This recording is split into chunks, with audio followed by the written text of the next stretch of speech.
High viewers, neurocysticercosis. Okay, word గుర్తుంచుకోండి. ఇది ఒక రకమైనటువంటి పరాన్నజీవి.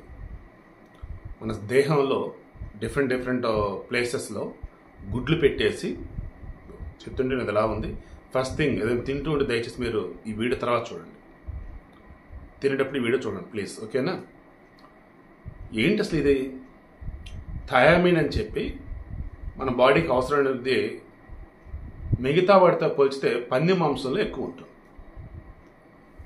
మన దేశంలో తింటారు, బట్ ఈ మెదడు వైపు జబ్బులు వస్తున్న తర్వాత చాలా చోట్ల అవేర్నెస్ రావడంతో ఊళ్ళల్లో పందులు పెంచడం ఆపేశారు. ఇక ఫార్మ్స్లో పెంచిన పందులని తినేవాళ్ళు చాలా తక్కువ ఉంటూ ఉన్నారు. ఇప్పుడు అడవి పంది చెప్పి తినేవాళ్ళు ఇప్పటికే ఉన్నారు, బట్ అడవి పందులు వేట నిషేధం కదా. సో ఇలా చెప్పండి, మన దేశంలో పంది మాంసం తక్కువ తింటారు. బట్ చైనాలో దేవుడా, ప్రపంచవ్యాప్తంగా పంది మాంసం తినే వాళ్ళల్లో అసలు ఆ పంది మాంసం ఫర్ ఎగ్జాంపుల్ 1,00,000 కోట్ల టన్నులు అమ్ముడుపోతే అందులో 50,000 కోట్ల టన్నులు వీలేది అంటారు అన్నట్టు అనుకోవచ్చు. నేను జస్ట్ రఫ్గా చెప్తున్నా. అంటే చైనాలో అంత ఎక్కువగా పంది మాంసం తింటారు. సరే, ఇప్పుడు విషయం ఏంటి?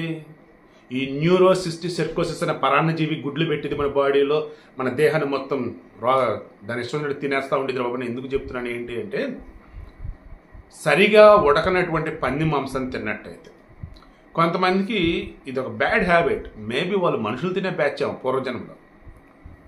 హాఫ్ బాయిల్డ్ అంటారు ఎగ్ విషయంలో, సరిగా ఉడికి ఉడకకుండా తింటారు. అది డేంజరే, బట్ ఎందుకు మరి చాలా మంది తింటారు అది. తర్వాత మాంసాన్ని కూడా సరిగా ఉడికి ఉడకనివ్వకుండా కొంతమంది తీసి తింటూ ఉంటారు. మరి అదే మీద నాకు అర్థం కాదు. అలా తింటే రోగాలు వస్తారే ఓపెన్ సరే వినరు.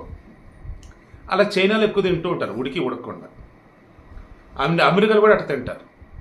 మన దగ్గర మీరు అబ్జర్వ్ చేస్తే వాళ్ళకు వచ్చే దారుణమైన రోగాలు మన దగ్గర అంతకు రావు అనమాట. అందుకే మనం కొంచెం పర్లేదు బాగానే ఉంటారు.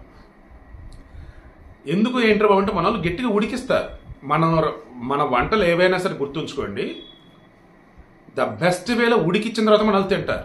మీరు ఎన్ని రకాల వంటలన్నీ ట్రై చేయండి, నాన్ వెజ్లు కానీ వెజ్లే కానీ, చక్కగా నీటికి ఉడికిన తర్వాత మన వాళ్ళు దించి అతనితో వడ్డిస్తారు. చాలా దేశాలు అలా ఉండదన్నమాట. సరిగా ఉడకకుండా ఉన్నటువంటి, ఉడికి ఉడకనటువంటి దాన్ని తీసుకొని తినేస్తారు. అలా 52 సంవత్సరాల వ్యక్తికి అమెరికాలో ఈ పంది మాంసం అంటే బాగా అలవాటట. అనకూడదు మీరు వాడే మనిషి సరిగా ఉడికి ఉడకనటువంటి పంది మాంసం తినడం వాడికి ఇష్టమాట. అలా సరిగా ఉడకనటువంటి పంది మాంసం వాడు తిన్నాడు.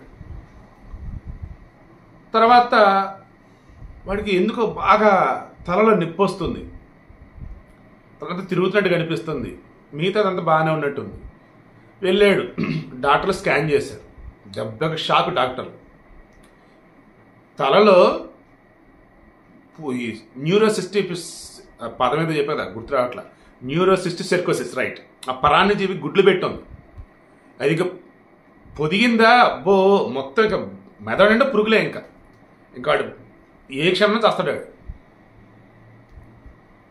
స్కాన్ చేసి షాక్ అయ్యారు. రే ఏం చేశారా బాబు, నీ అలవాట్లు ఏంటారా బాబు అన్నారు. నాకు సరిగా ఉడికి ఉడకనటువంటి పంది మాంసం తింటే ఇష్టం అండి అన్నారు.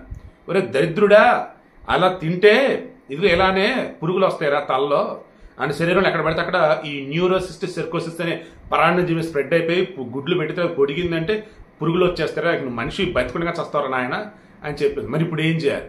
ఇంక ఇమీడియట్గా ట్రీట్మెంట్ డీటెయిల్స్ అయితే నేను చెప్పను, కానీ సింపుల్గా 2 వారాల పాటు అబ్జర్వేషన్లో ఉంచి రోజు ఒక టైప్ ఆఫ్ ఇంజెక్షన్ 4 సార్లు అండ్ మరికొన్ని రకాల ట్యాబ్లెట్లు ఇవన్నీ ఇస్తూ ఇంటెన్సివ్ కేర్ ఐసీయూలో ఉంచి అబ్జర్వేషన్లో ఉంచి 2 వారాల పాటు అన్ని రకాల వాడికి దాని ట్రీట్మెంట్ వైజ్ మొత్తం ఇచ్చి ఆ తర్వాత అంతా రికవర్ అయిన తర్వాత చూసి ఆ బ్రెయిన్లో ఉన్నటువంటి సిస్టులు ఉంటాయి కదా అవన్నీ కూడా తొలగించేసి మొత్తం రికవర్ అయ్యేవరా బాబు, ఇక మీదట నువ్వే కాదు ప్రపంచంలో ఎవరో కూడా సరిగా ఉడకనటువంటి పంది మాంసం తినొద్దు అని చెప్పేసి ఇతనికి సంబంధించిన డీటెయిల్స్ అన్ని కూడా మెడికల్ జర్నల్స్ ఉంటాయి కదా అందులో ప్రకటించడం జరిగింది. ఇదిగో అప్పుడు బయటకు రావడం జరిగింది. సో మీకు కూడా చెబుతున్నా, నాట్ ఓన్లీ ఈ పంది మాంసం వల్ల అయితే మెదడులో పురుగులు వస్తాయి, ఓకే, అది పక్కన పెట్టండి. మిగతావి ఏ మాంసాలైనా సరే ఉడికి ఉడకుండా అసలు తినకండి. చాలా లేని రోగాలు అయితే వస్తాయి. బట్ నేనైతే ఓపెన్గానే చెప్తున్నా, కొంతమందికి అయితే నేను చూశాను సరిగా ఉడికి ఉడకనటువంటి పదార్థాలు తినటం. మరి ఎందుకు వాళ్ళకి ఇష్టం ఏంటో దండం వాళ్ళకైతే మాత్రం. ఇప్పుడు కొంతమంది ఉన్నారు అట్లా. ఇప్పటికైనా మానుకోండి అలవాటు.